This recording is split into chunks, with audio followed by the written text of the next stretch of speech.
여러분, 성공하는 삶, 승리하는 삶의 비결이 뭘까요? 다들 한 번쯤은 궁금해 보셨을 텐데요.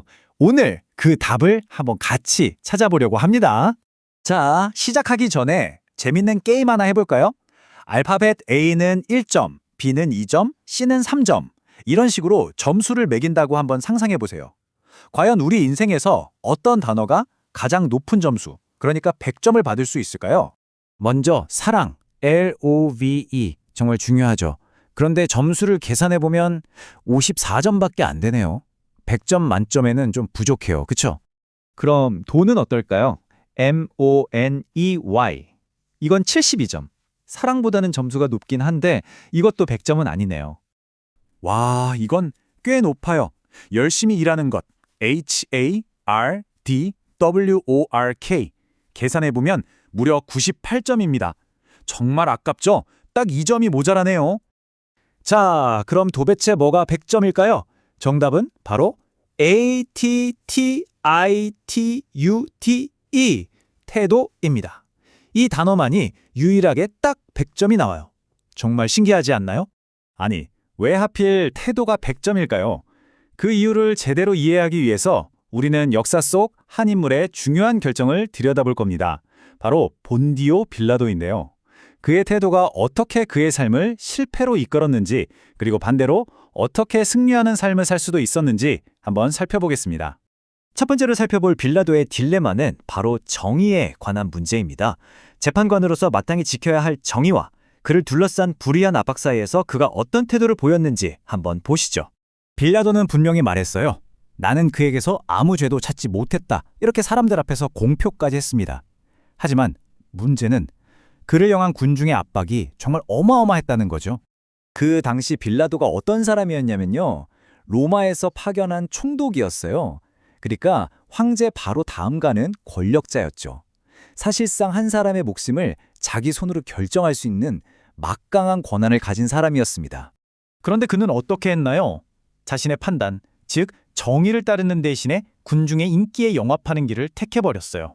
헤롯에게 책임을 떠넘기거나 다른 죄수와 맞바꾸자고 제안하는 식으로요. 이건 뭐랄까, 사법적인 문제를 정치적으로 풀려고 한 거죠. 재판관으로서의 책임을 회피한 겁니다. 바로 이 지점에서 승리하는 삶의 첫 번째 비결이 나옵니다. 빌라도의 실패가 우리에게 주는 교훈이죠. 어떤 상황에서도 인기나 여론에 휩쓸리지 말고 정의와 공평의 길을 걸어야 한다는 겁니다. 성경에도 나오죠? 정의를 강물처럼 흐르게 하라는 말. 바로 그겁니다. 자, 이제 두 번째 딜레마로 넘어가 볼게요. 바로 진리에 대한 문제입니다. 빌라도는 진리가 무엇인지 알았지만 그를 꼼짝 못하게 만든 두려움과 싸워야 했습니다. 군중들이 이렇게 소리쳤어요. 이 사람을 놓아주면 당신은 황제의 친구가 아니다. 이건 그냥 소리가 아니었어요. 빌라도의 가장 아픈 곳, 그의 정치적 생명이 걸린 문제를 정면으로 찌르는 아주 계산된 공격이었습니다.